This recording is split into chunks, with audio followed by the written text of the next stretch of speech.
So welcome to my session, completely automate managed Windows software forever. Very long title. So who am I? I go by Dan the Builder on Twitter. My full-time job is I'm just a systems engineer at a place called the Institute for Advanced Study. It's a pretty unique place, actually. It's where Albert Einstein was faculty up until his death in New Jersey. So what we do, just to give you some organizational context, we're pretty small, but we bring scholars from around the world to do their own research. So we're there really just to provide them with IT resources to do what they need to do. So there I do a lot of Windows, obviously PowerShell. We use some Puppet, VMware, and Chocolatey is something that we've been using for a couple of years now. On the side, I do a lot of freelance writing for various sites. I've written a lot about Chocolatey and PowerShell. Those are two of my passions to write about, so whenever someone wants to pay me, I'll definitely write about that. Those are my contact, so if you want to reach out to me, please do so. So the agenda. So show of hands, who has actually used Chocolatey here? OK, so that's almost everybody. So I'm going to do some introductory stuff on just what Chocolatey is for people who aren't familiar with it. Just to get them up to speed so the rest of it makes sense. So we're going to talk about what Chocolatey is, what internalizing is, how to do that, how to go about upgrading your Chocolatey clients. You can do that in various ways, obviously. What I'll show is some really basic PowerShell remoting and Boxstarter, which is something that a lot of people use for this process, too. And at the end, we'll do some Q&A. So there's a funny story behind this picture. So last year was actually my first summit. And when I came here, I was like, had really no expectations. I wasn't really looking to network so much. I was looking just to look at some content and look at some cool PowerShell stuff. And so I was outside in the hallway one day, and I happened to see Snover, because I didn't really think he'd be so accessible like everybody else in the community. So he was talking to a group of people, and I was kind of waiting for that conversation to end so I can kind of introduce myself and meet one of my heroes. And so it stopped, and he went right into the bathroom. I'm like, oh, great. So I kind of strutted around the bathroom, waiting for him to come out like a creep. And and finally, he kind of emerges, and I'm like, yes, I could finally meet him. So I go up to him and I'm like, hi, I'm Dan. I'm a big fan. I'm so glad to meet you. And he's a really nice guy. And then my mind just went blank. I'm like, oh my God, I have no idea what to ask this guy. And the first thing that came to my mind was like, so what do you do all day? And that was the picture I took after him. He was very cool about it. He didn't even really flinch. So he didn't take it the wrong way, thankfully. So yeah, friends don't let friends install software with a GUI. We all do PowerShell here. If you install software with a GUI, it's like kind of just against the law at this point. You shouldn't be doing it. Don't let your friends do it. Use any means necessary to not do it. So I'm sure Rob Reynolds, if he's here, is going to like this one. I believe that managing software in Windows is a solved problem with Chocolatey. I think everyone should be using this point. I think it should be the kind of de facto thing you do to install. It's that good, and it's that much better than the other solutions out there. So my goals, when I first started using Chocolatey, I was kind of looking at how it works, and for my Windows machines, I wanted to automate the initial deployment of software to my new machines, automate the process of upgrading all these packages when new versions are released. Enable my end users to install stuff, which you could do with self-service, and obviously rarely intervene myself. So all this stuff would happen in the background, so I didn't have to really deal with new software coming out. It would just automatically be pushed out.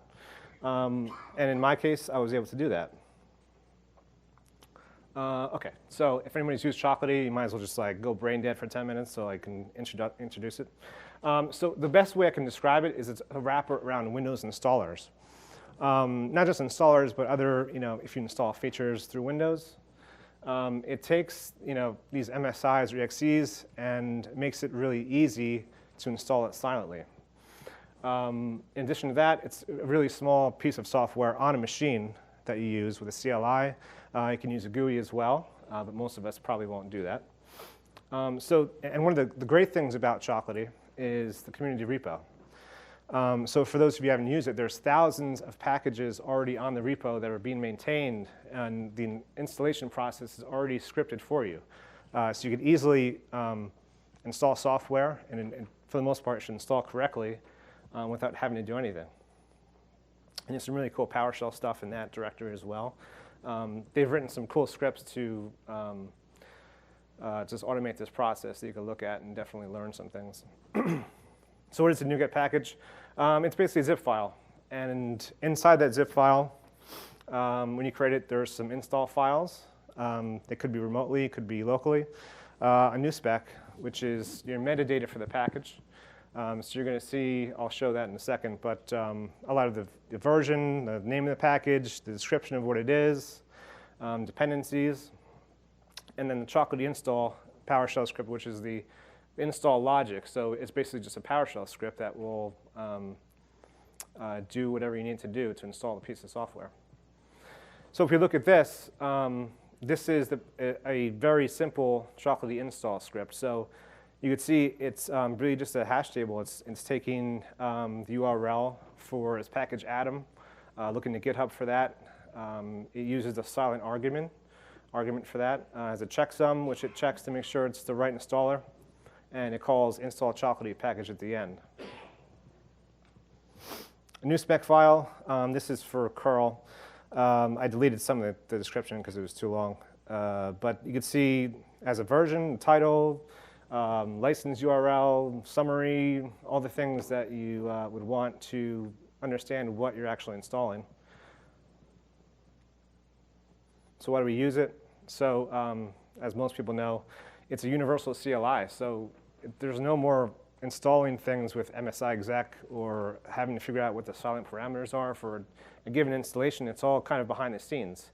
So when you install something, it's the same. Choco install package name. It'll work the same way every time, or it should.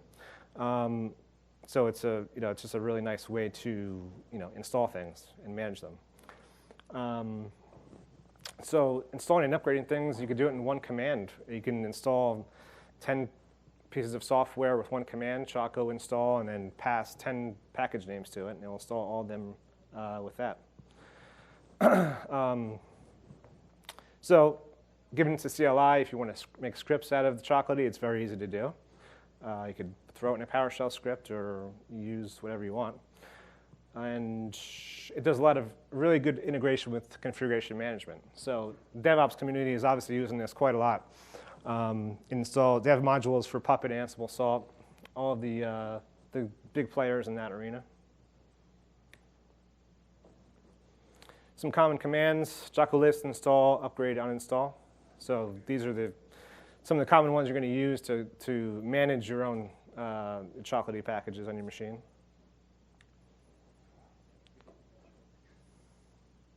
Oh, yeah, no. Yeah, so the -y, that's really just to accept any prompts that comes up when you install or uninstall.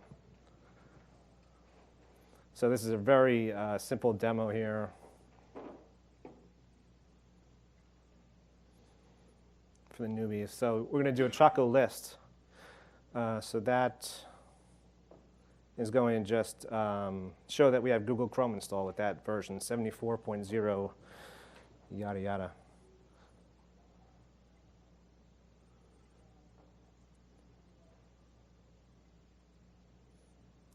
Sorry.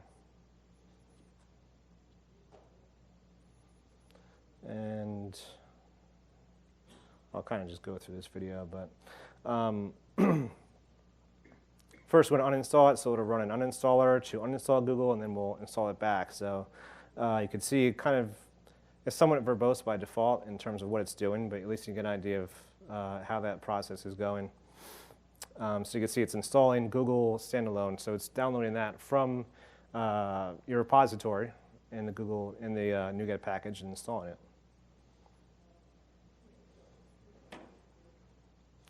Okay, so internalizing. So we have the community repo, and it has thousands of packages that are already done.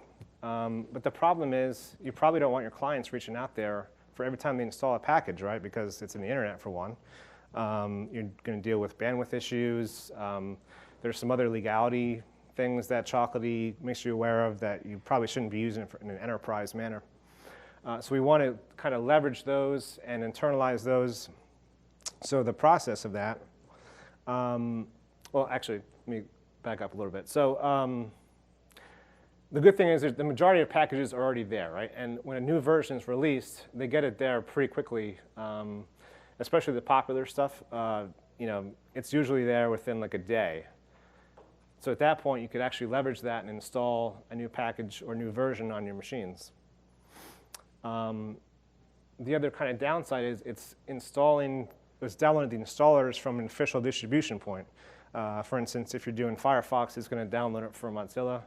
Not the greatest thing in the world in terms of installing a package, obviously. You want your stuff embedded in something locally that you can download faster. So I kind of went through this already. It's going to download a package from the community repo in terms of internalizing. It's going to, the most important part, change the Chocolatey install script to look locally instead of out into the internet so you can install it. And that way you kind of have everything you need in one little zip file. You put it on your internal repo, and when you install, it takes down everything from your own servers and not really from the internet at all. Yeah, yep. At least, I mean, the open source version, not really. You kind of have to do it your own. I've been using the licensed version of Chocolatey. It does do everything for you with one command, so it's nice. That was one of the big selling points for me. So this is a good illustration here. So on the top, we have a community package called Atom. And the URL you can see is GitHub. That's where it's going to find the installer and download it to install. And in the bottom is internalized. So we can see in the PowerShell script, it's looking internally into its own files directory for the same installer.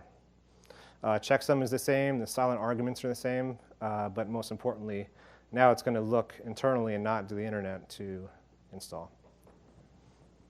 So this is kind of an overview of the process we use. So we'll start at the top. When a new community package version is released, we first want to find that on a test machine.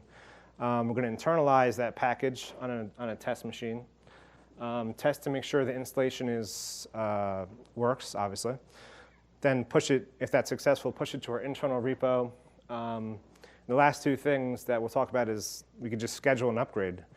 So in my environment, it's fairly small, and for the most part, the packages I have internalized, I want to push out immediately when a new version is released, especially if it's something, like Chrome or Firefox, where there may be some security stuff in there that we want to make sure our clients have right away. And then obviously we run the upgrade on our clients.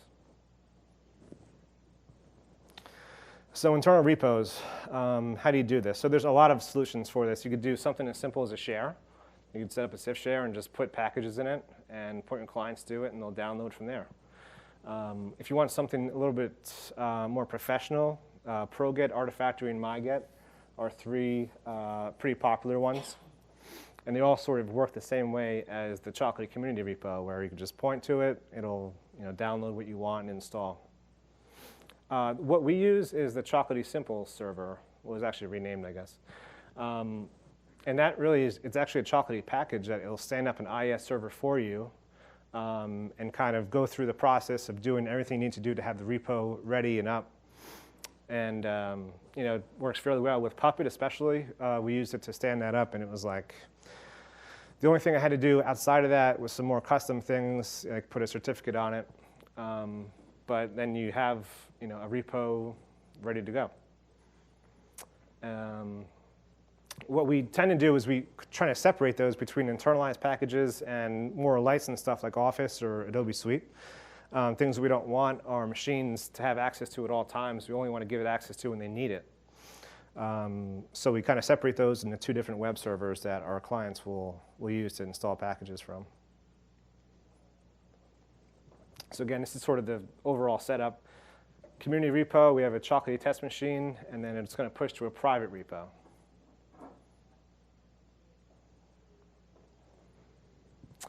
So what happened was, does anybody have PowerShell code here that they've created that's absolute garbage that they're using in production? OK, a lot of liars out there. Interesting. So I had that, obviously. And that was actually the script I was going to show. I had it on GitHub for a while. I know some people had used it to sort of use it as the process of internalizing the package and pushing it. But it was just like one function, and it was just kind of a piece of crap. So the last week, I kind of rewrote something into, it's not finalized, but it's more publicly consumable, I'd say. And it's really just a wrapper around the Chocolatey commands that do the internalizing. And it also has, I've thrown in some Boxstarter remoting stuff that I'll show you later on as well. But it's going to definitely help you if you're new to internalizing. You can use it all in one pipeline to do the entire process for a given package. So this is sort of an overview of it. So on the left, we see this is all happening on the test machine. It's going to find an outdated package, download, internalize, test to make sure it's what you want it to be, and then push it to your private repo. On the right, we see the Chocolatey CLI command. So Choco outdated. Choco download is the command it uses to actually just download and internalize the package. It's all in one shot. Choco upgrade and Choco push. And on the right, these are the functions that I created to do that.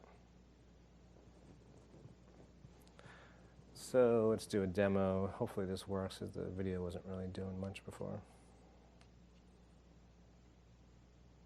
Oh, that's not good. Oh, geez. Let's try that again. Oh. The demo gods. I mean, I recorded them, too. What are the chances? I did. That's what made it go green. All right, so I'll kind of just show you from this standpoint. Up here, we have, it's going to just use a variable outdated packages, and it's going to take get Choco outdated packages, get what's outdated on the machine. So it's going to take it, look at all of your local installs of Chocolatey, and then look to see what's available in the community repo. Invoke Choco internalize package. It just takes that output and basically internalizes whatever it found. And I piped this to where object just to make sure the result is something that was successful. Invoke Choco upgrade. That's going to take the same thing and just upgrade those packages internalized and make sure they were successful as well. And then push them with push Choco int package to your local repo. So sorry it didn't work. If anybody wants to see that, just come to me after the session. We'll take a look at that. So upgrading packages. What is needed? So at the very simplest, there's a million solutions to upgrade a machine. But what I use is just Chocolatey, PowerShell with remoting, or you could use Boxstarter as well. These are all like, free tools, depending on if you have the license for Chocolatey or not. And task scheduler. So what we do here, so the requirements for my org, we don't want to disrupt end users. So when we're talking about Windows endpoints, we only really want to upgrade stuff on the weekends unless it's a security-related thing that we want to push out right away. So that's sort of a requirement we had to deal with. And let's see here. So what we did was, if there's certain packages that meet, for instance, the browsers, we kind of want to push that out right away. If there's other things that looks like security, we want to push it out right away. But what we want to do is actually just look at a list of packages and to see if it meets, if the internalization process has one of these, we want to schedule an upgrade right away and do that. So we do everything at once. We don't have a huge fleet of windows, so it's just one job that does, like, right now it does an invoke command and just installs everything it needs to. And of course, this video is probably not going to work either, so let me try. Oh, it actually did. Cool. All right, so the commands I just showed you, we're actually just going to pipe them all together. So they can accept pipeline input from each other.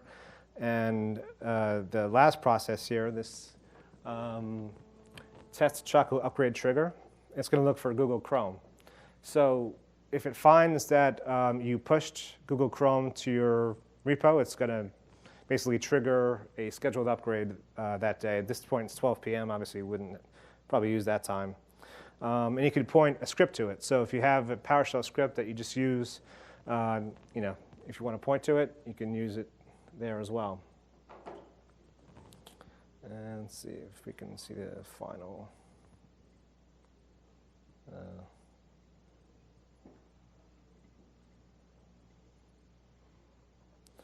So you can see it took a while to do, but the final output here is just to create a scheduled task. And the task name is triggered Choco upgrade.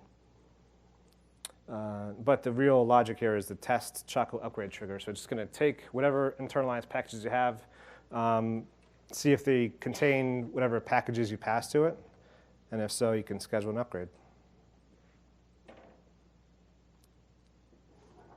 So again, you could use invoke command. That's one way to do it.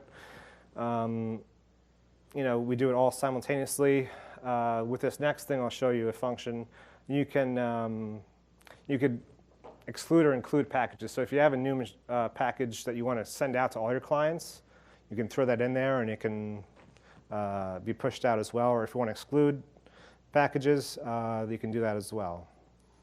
I use, if you're going to do PowerShell, you could do tests pending reboot. That just does a test on any given machine, and if it has a reboot pending, you can restart it.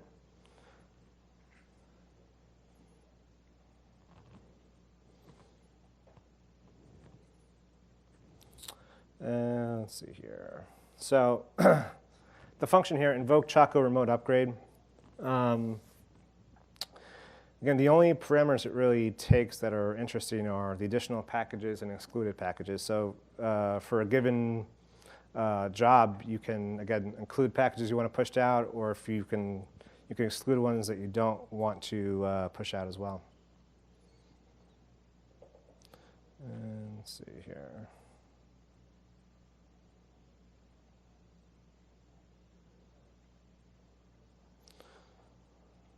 Remind me never to record demos again. This is a horrible idea. Yeah, so the final output is something like this. So it'll give you a PS object of the computer, which is the computer it's running on, the name of the package, and if it was successful or not. So it's a really easy way just to upgrade things simultaneously at once. What's that?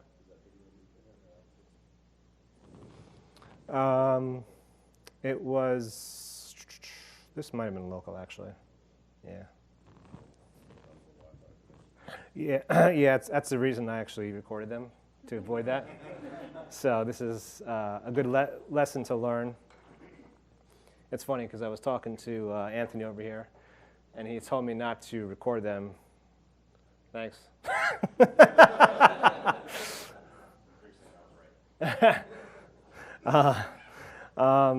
Yeah, so Boxstarter. Does anyone use Boxstarter here? A couple of people? Boxstarter is really cool. So it was actually made by, is he here somewhere? Is Matt in here? There he is. So Matt actually made Boxstarter. It's something that I just started kind of messing around with, but it's really cool. So it uses Chocolatey by default. You can pass packages to it to install. One of the great things about it that I think is really super cool is you can create a text file or gist, pass it to Boxstarter, and it will take that and just install everything in that file. But the trick is it'll reboot when it needs to. So it'll sequentially go by each line. See if you have 10 packages you want to install, and you can do Choco install package. It'll do each one, and if it needs to reboot, it'll do that and continue on. So you can literally, upgrade, or if you had a new machine, point it to a gist and be done. It'll configure everything at once. So it's pretty cool stuff. What engine does it use to get you for doing tolerance? That's a good question. Anybody know? Windows workflow or? How does it reboot? It just checks for, basically just checks for pending reboots. Yeah. On the machine. Gotcha. Yeah. And then it reruns in the beginning, so it doesn't do like a workflow thing. Yeah, that's right. Sure. Yeah, so Boxstarter is really cool. So one of the things I threw in GitHub was a function around Boxstarter that you can sort of dynamically create a list of packages for each machine. So what it's going to do is if you pass an array of packages, it will first do a Choco outdated on itself to see, okay, I need to upgrade to these packages, but also take other packages, include them in a text file, and then obviously, since it's reboot resilient, do all of those sequentially and reboot if it needs to. Let's see. So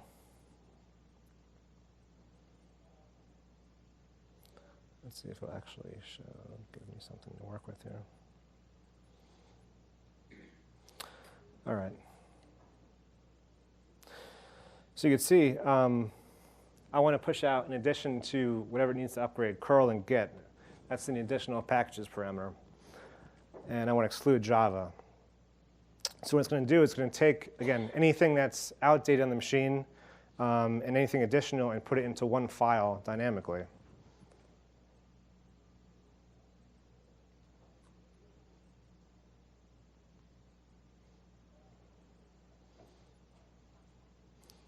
And, yeah.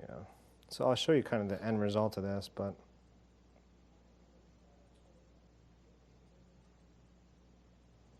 and you can see that Boxstarter output is pretty verbose as well. It'll show you a lot of stuff of what it's doing.